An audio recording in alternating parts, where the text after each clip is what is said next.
What's up, guys? This is Darkside with Vital MX, and today I am here with a legend of the sport. You guys, if you don't know what FMF is, then you don't know what motocross is.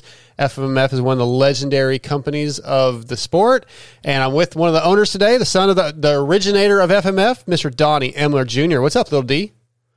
What's going on? I guess I'm jumping in over to the dark side here, so let's do it. Go. That's the only side to be on. Okay, all right. Well, Donny, let's start with what's new with FMF. I'm sure with the 23 models being out, there's a lot of work going on. Yeah, we work constantly. I mean, it's not just when, new bikes are coming out. Obviously, the quicker we can get our hands on motorcycles, try to beat the competition to the punch on getting product launched, and in the hands of the consumers in time when they're buying their new models. I mean, that's key, right? So that's always number one. Number two, we're full-fledged still in the racing season, so it feels weird because our obviously our sport is pretty much year-round, which is great. People that are on the West Coast, sometimes riding during the summertime slows down, but on the East Coast, it's snow's thawing out. They're finally able to ride, break out the dirt bikes, so which is nice because our sport is able to run kind of all seasons. So and we're hoping to close up another championship here, coming into a couple rounds to go with the outdoors, and Eli and obviously Chase have a killer battle going on, and so we're hoping the blue bike pulls out on top. But either way, it's been a great year, great season for racing between Supercross and motocross. So I'm so stoked for our sport as a whole. It's just great to have that great rivalry. We're also heading into Motocross of Nations. Hopefully FMF's going to have, two guys on that team. So super excited, looking forward to that.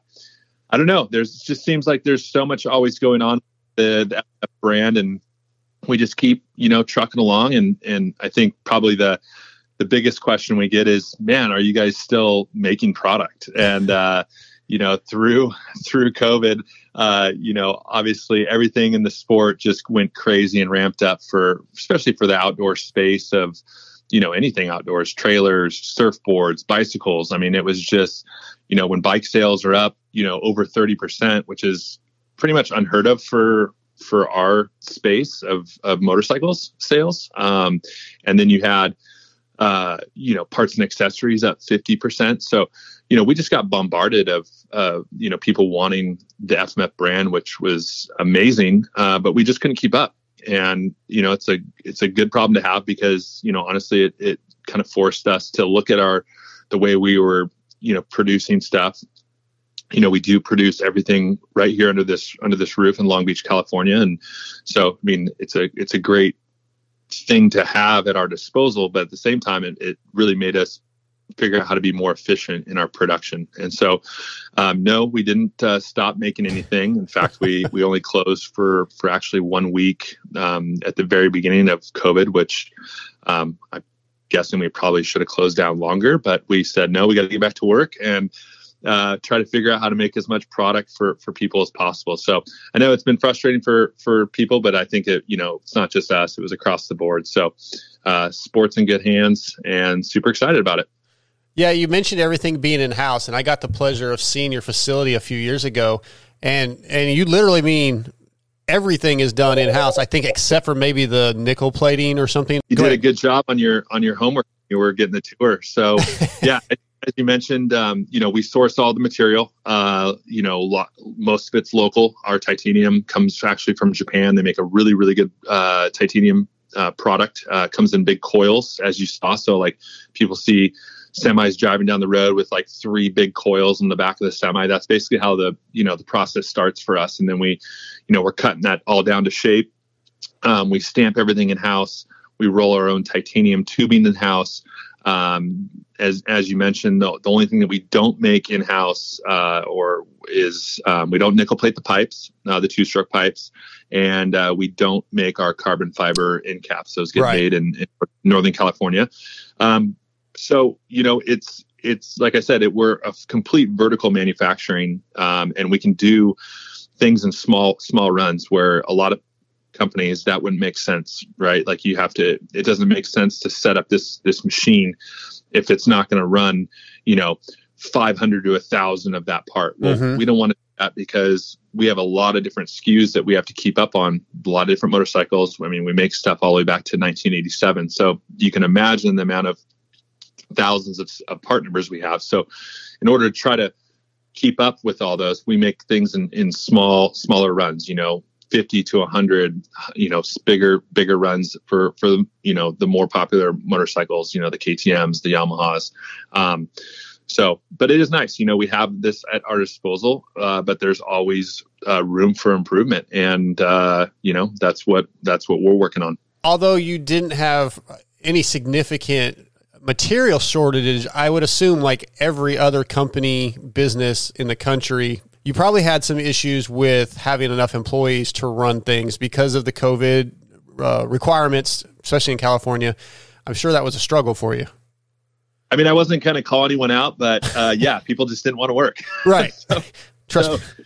Again, an issue across the board. I mean, we've all driven around across the nation. I mean, and you see now hiring signs and all that. And, that was our biggest holdup. I mean, at one point we were short, I think close to 50 people. I mean, it was bad. So we're trying to, the industry is going crazy. We have less people. We're trying to make more product with less people. And so, it was a recipe for kind of a disaster, but at the same time, it all, proves on how you pull out of things like this. And I think it's kind of a good little reset, and it helps, like I said, like open our eyes. Like, we thought we were doing things, this way was the right way. And then all of a sudden, stuff happens, things change, and you're like, why haven't we been doing it like this the whole time? So right. It's things that like kind of, 2008, obviously we had to figure things out, and we came out, great on the other side of that. And then, now you got the 2020, and now we're in 22, and we're coming out of this, and, we're happy where we're at. But yeah, I mean, it all came down to the labor market. We've always been really good about sourcing material and having stuff on hand, ready to go. I mean, I think that's one of the probably the one things that my dad does is, he really enjoys sourcing material and making sure that we have it. We have the facility, we have the capacity to store it here. Over 100,000 square foot building. So we've got space, although it is running out quickly. But so I guess that's also a good thing that we're growing, and we're trying to figure out how to continue this legacy. Like you said, almost 50 years, which is pretty crazy. That I started working for my dad when I was 18 after high school, and kind of went full time. Working and going to college at night. Working during the day, and man, I wouldn't change it for the world. And just to see where just the short time that I've been here, well, I guess it's not that short, but the time that I've been here, just seeing where the brand has grown and what we've accomplished, it's pretty surreal, honestly. Yeah. And speaking of your dad, there's two things I want to ask. So your dad, Donny, still pretty hands-on in the day-to-day shop stuff, right? I mean, he's out there working almost every day in the shop from what I remember. I don't think hands-on. Actually, okay. That is the exact precise word is hands-on, because sounds cliche, but yeah, very, very hands-on. I mean, his hands are literally touching every piece of this business, from, fixing equipment, like I said, purchasing material, coming up with new ways to build stuff, still, doing all the two-stroke development, working on with George, our R&D manager, on all four-stroke stuff. So, I mean, everything that revolves with this logo and this company, he knows about. We work very closely on. He gives me a lot of leeway and to do what I feel is right for the brand and the look and the image, and he's great with that, and we work really well together. Sometimes, a lot of times, family businesses, there's a lot of headbutting. Things aren't always successful. What has it been about your relationship with your dad and the business relationship that has allowed it to be successful? It's a good question. I don't know. I'm not the hands-on guy, like from, a design development R&D process guy. I'm more of, the creative thinking, marketing, brand awareness, the direction I think that he would enjoy the brand going. And so I think us not, probably working together on the whole development side probably is nice, because we're not like button heads back there like that. We, obviously we meet on everything that has to do with the business and in that sense, and business decisions. But I don't know. I just think we've always had just a good relationship. Like, we want to go ride dirt bikes together. We want to work together. We want to, see where this brand can go. And I think ultimately that's probably one of the reasons why we are where we are today, is just because we can kind of navigate through this thing together. Yeah, that's great. All right, so going to the racing side, you mentioned possibility of some championships, or a championship coming up here in just a couple of weeks, and MXDN.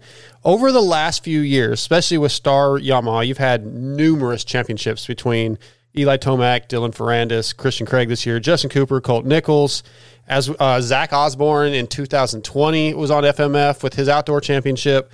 And then this year, I believe something like 21 titles at Loretta Lynn's, including Caden Braswell, who was somewhat of a surprise with the Horizon Award winner. Just talk about the success on the racing end over the last couple of years and what that means to you. Yeah, it's pretty crazy, because if people look back, it used to be just pretty much dominated by Mitch and his factory level racing, and congrats, hats off to them. I mean, Mitch has always done a great job at that highest level of racing, and that wasn't where FMF always was. Back in the two-stroke days, we really, and we still do, nothing's changed. We really catered to the off-road scene, the amateur scene. If we had some pro guys out there, some race teams, that was awesome, but it wasn't like make or break like that. For us, that wasn't how we marketed our brand. That's not how we thought we would sell the most product, by necessarily having a Carmichael or such. So we kind of took a different approach. We went grassroots level. We went, let's be the best amateur support there is out there. Let's go to all the events. Let's take care of riders at these events. Let's go to every off-road race. Let's sponsor every off-road series, from National Hare and Hound, Works, GNCC. Let's take that approach. And that's kind of always been where I feel like we've been a little bit different as a company, which, not saying there's a right way and a wrong way. We just took a different approach. And then, we built up that before we built up our factory level racing side of Supercross and motocross. And then, that came along as well. Obviously we've been a part of Star since they started. Everyone thought, back in the day, they were just a little team, in which they were. Bobby Reagan came in and said, I just want to have a race team. I want to go racing, and I want to help these kids. And man, if you look back and seen the amount of people that he's helped, and so helping those type of teams, we never thought like, okay, well, we're going to help you now, because when you're winning championships later, you're never going to forget us. No, we want to help you now because you are the little guy, and we dig what you're doing, and we want to be a part of it. And luckily it blossomed into what it has. And then obviously we'll work with, Factory Husqvarna and, Factory KTM on a lot of their programs from off-road. And so it's great. I want to toot our horn for sure, because there's just more than Supercross and motocross titles that we're winning. Like you mentioned, the huge success at the amateur racing level that we have, but on the off-road level, man, I mean, we won 31 like major championships last year, from, world titles in Europe to, pretty much everything in the off-road racing world. So, and I think that's important to shine a light on those guys as well, because, it's all of that makes up with the DNA of this red and yellow logo. Yeah. I guess probably when it comes to just the weekend warrior kind of guys, that more guys are probably going and doing just off-road riding, whether it be in the high des out there in SoCal, or in the area where I live, like you said, just going riding in the woods with their kids or their family. So that probably does make up a bigger portion of the marketing for you. Exactly. And that's the majority of people that are riding and buying parts for dirt bikes. They're not hardcore racers. I mean, it's super easy to get stuck in the mindset of, man, like we need to focus on racing because that's what people are doing. Yeah, there's a ton of people that are out there racing in it. That's great for our sport. But what's even better for our sport is people buying motorcycles as a family and going out and doing this together. Because if dad and son just think that the racing avenue is the only way and not really involving mom and sister and stuff like that, I mean, that's not good for anyone. So if the family's involved and be able to do it together, that's where success for the industry comes. Absolutely. Looking back at the history of the brand, 1973 is when your dad started the business. If you look at the success of a business like FMF, it's kind of amazing in today's day and age. When you said there was no social media, it really had to be a good product and word of mouth, a few magazine ads here and there, but it's such a different time now. Are you surprised at how well the business is done, other than just obviously the quality of the work? Yeah, and I think if you started a company today, it'd be really, really tough. I mean, there's so many different forms of outlets of how you have to market. Back then, you let the product speak for itself. You went to my dad was going to the races. He was racing, and then also working on and building, professional riders, bikes and showing up to the track to let Marty Smith use his bike. And, so that was kind of the grassroots of like how the business kind of started. And you could do that back then. And, magazines were a huge part of it, and working with editors over the years and having them test your product because, people reading magazines, they're looking at the reviews and what the riders say about the product, and then, getting an FMF exhaust and putting it on and our slogan is feel the power. So as soon as people put it on and it fits and it goes on right and the fitment's great, and then they get to hear it and then they get to feel it. So, it's obviously, we've been lucky because we've been around so long. If we were just starting today, and it'd be, a really difficult place to navigate. I mean, obviously, magazines are still a huge part of our sport, and we advertise in all of them, but, social media and the way things are, you're, advertising on social now and the things that you have to do to also keep relevant and have fun, with your post, and not just take ourselves so seriously all the time. Like we're a company that we ride dirt bikes, for goodness sake. I mean, we're a group of dirt bags that love to get dirty. Like most sports don't want to get dirty. Like we can't wait to like go get roosted and stuff. So like if we take ourselves too seriously, I think we'll just kind of phase ourselves out. Like we want to have fun. We want people to enjoy when they purchase an FMF product that, it puts a smile on their face and they get to go ride a dirt bike and share the passion that we have here, with riding. So. Yeah, you mentioned earlier that your lane is kind of the marketing and promoting and finding these cool ways to promote the business. And over the last just few years, you've come up with the drop, the Ride It Out campaign that I read about, and of course, even the Power Bomb goggles that you guys have started kind of promoting. Just talk about those campaigns and how you look at marketing and what you're trying to get done with your marketing.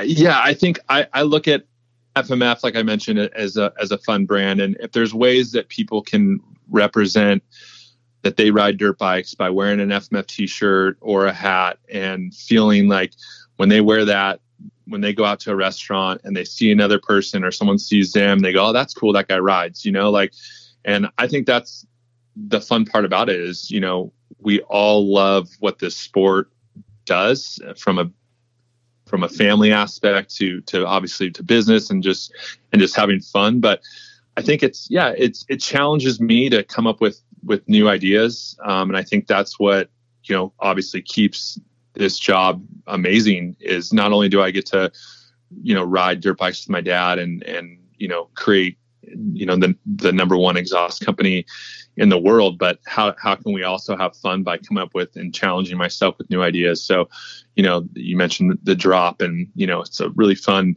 project that I get to literally have my hands in every month, like from start to finish. Like, I still print the labels for the boxes. I write the letter for the box. We come up with who we're going to work with for the t-shirt design, whether that's working with an athlete like Zach Osborne or Colt Nichols or our guys, or working with a media partner, or just another industry partner like, Racer X and Method Wheels, and just people that I've come across with over the years. And it's a good way for me to like use the connections and people that I've come across and met through this great industry, outside the industry, and tie that all into one little box and kind of tell a story about why the design of the shirt looks like that, and talk a little bit about it in the letter, and ultimately just have fun every month. And then, working with, Ludo and the crew from 100% when they approached us about, possibly doing an FMF goggle. I mean, at first, it's really hard for me to, okay, like, how do we, pivot a little bit to, where we're in this new space. And then I kind of got to thinking, I'm like, you know what? FMF is a brand that everyone can relate with. Either you like it or you don't, but you can still relate to it because it means you ride dirt bikes. So why not take advantage of that logo? And I'm always jealous of goggle guys. They get up on the podium and, luckily I don't make gear, because I'd be really bummed, because all you see is the goggle. The strap covers the jersey. It's always around there. So I'm like, you know what? Why wouldn't I want guys on the podium from off-road to Supercross having, an FMF strap around their neck, So that's kind of like, it's really cool and great to work with them and on this project. And it's been, coming up on 2 years of launching the goggle, the FMF Vision category, and have a lot of fun with that, working with the riders and getting to see kind of just a different side of like, normally we sponsor teams, right? So we're working with, the team and the team manager and now it's like I get to work directly with a rider that, we're sponsoring for goggles. And I've worked with, all the riders, because I've seen them all come up over the years. At one point, I'm pretty sure every one of these guys has at one point used FMF as an amateur, and this was my 20th year going to Loretta's straight. So I've seen a lot of these and touched, and high fived a lot of these kids, over the years. So it's, neat to see where these kids, have come from and what they're doing now. Very cool. All right. 50th anniversary next year. You working on anything? You got anything special plans? Are you going to blow this thing up? Is FMF going to be everywhere? I'm hoping, it's pretty special. There's not a lot of companies that are still owned by the original owner that have been around as long as FMF has. You take, and there's nothing wrong with, selling your business or whatnot. But you take companies like, a Fox started in 1978. I just try to go down the line. I mean, there's really not, obviously Mitch and Pro Circuit still have their business, but they started in 1978. I think, O'Neill's been around for a long time, but there's really not too many. There's maybe you can count them on your fingers of businesses that are still around, that have been around that long. So, kudos to Big D for, coming up with an amazing brand that I get to be a part of. And for 50 years next year, yeah, we're going to blow it up. So just get ready. We got some cool things in the works, and excited for it for sure. I mean, it makes me feel a little older, but whatever. Yeah, well, we get older every year, right? Yeah. Well, I got to say congrats to you, your dad, the business. It's super, super impressive. And it means a lot that you took some time out of your day to come on here and talk about it with me. Yeah, well, I appreciate it. As always, we love the sport. We love our fans. We love people that rock the FMF logo proudly. And it's just it's important for our sport, and we just need more people coming into it. So, get your friends, get them off the couch, and have them. Let's go ride. Absolutely. That's a perfect way to end this. Donny, thank you so much. No problem, man. Thanks, guys. Got it.